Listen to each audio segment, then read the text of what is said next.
Hello అండి, నమస్తే. Welcome back to flavours by Premila. ఈరోజు మా ఇంట్లో క్యాలీఫ్లవర్ కర్రీ ఎలా చేసారో చూద్దాం రండి. ముందుగా ఒక బౌల్లో వాటర్ తీసుకొని ఇందులో కొంచెం సాల్ట్ అలాగే కొంచెం పసుపు కూడా యాడ్ చేసుకొని వాటర్ బాగా మసిలేంత వరకు ఉంచుకోవాలి. చూడండి, ఈ విధంగా అయ్యాక క్యాలీఫ్లవర్ ముక్కలు ఉంటాయి కదా, దాన్ని చిన్న చిన్న ముక్కలుగా కట్ చేసుకొని ఇది మొత్తాన్ని కూడా వాటర్లో యాడ్ చేసుకొని స్టవ్ ఆఫ్ చేసుకోవాలి. దీన్ని మొత్తాన్ని ఒక 5 minutes వరకు ఇందులోనే ఉంచాలి, పక్కన పెట్టుకుందాం.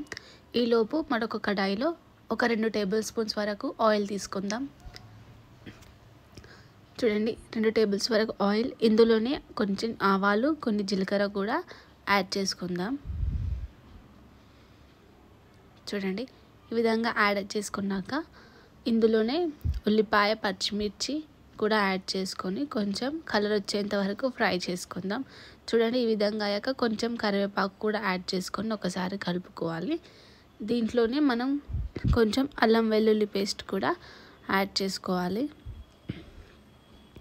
చూడండి, నార్మల్గా ఈ విధంగా కలర్ వస్తే సరిపోతుంది లైట్గా.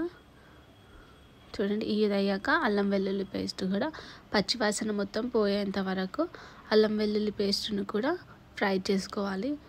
ఇది సింపుల్గా ఉంటుంది, ఎట్లాంటి మసాలాలు లేకుండా. తప్పకుండా ట్రై చేయండి మీరు. పిల్లలకు కూడా ఎంతో ఇష్టంగా తినే రెసిపీ కాబట్టి ఎక్కువ కూడా స్పైసీగా ఏం చేయట్లేదు, నార్మల్గా.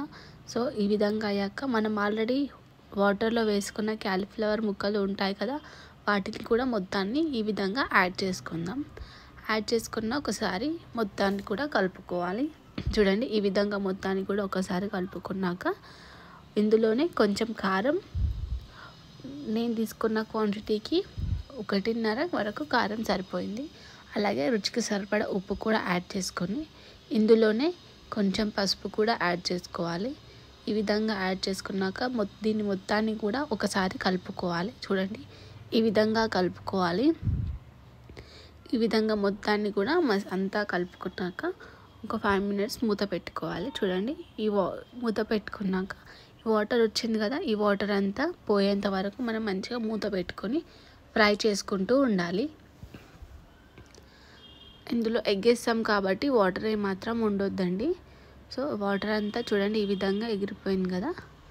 సో వాటర్ మొత్తం పోయేంత వరకు మంచిగా ఫ్రై అయిపోయింది. సో ఈ విధంగా ఉన్నప్పుడు మనం ఇందులోనే మిగిలినవి కూడా వేసుకుందాం. నేను ఒక 2 eggs తీసుకుంటున్నాను. 2 eggs కూడా వేసుకొని ఎగ్స్ మొత్తాన్ని క్యాలీఫ్లవర్లకు పట్టే విధంగా ఒకసారి కలుపుకోవాలి. చూడండి, మీ ఇష్టం ఎన్ని ఎగ్స్ అన్నీ వేసుకోవచ్చు. నేను తీసుకున్న క్వాంటిటీకి నాకు 2 సరిపోయింది. సో నేను 2 eggs తీసుకున్నాను.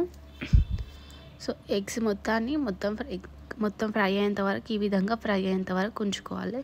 దీన్ని సర్వ్ చేసుకొని కొత్తిమీర యాడ్ చేసుకుంటే చాలా టేస్టీగా ఉంటుంది. సేమ్ ఎగ్ కర్రీ తిన్నట్టే ఉంటుంది, అసలు క్యాలీఫ్లవర్ తిన్నట్లు ఉండదు. తప్పకుండా ట్రై చేయండి. Thank you for watching. Please subscribe to my channel.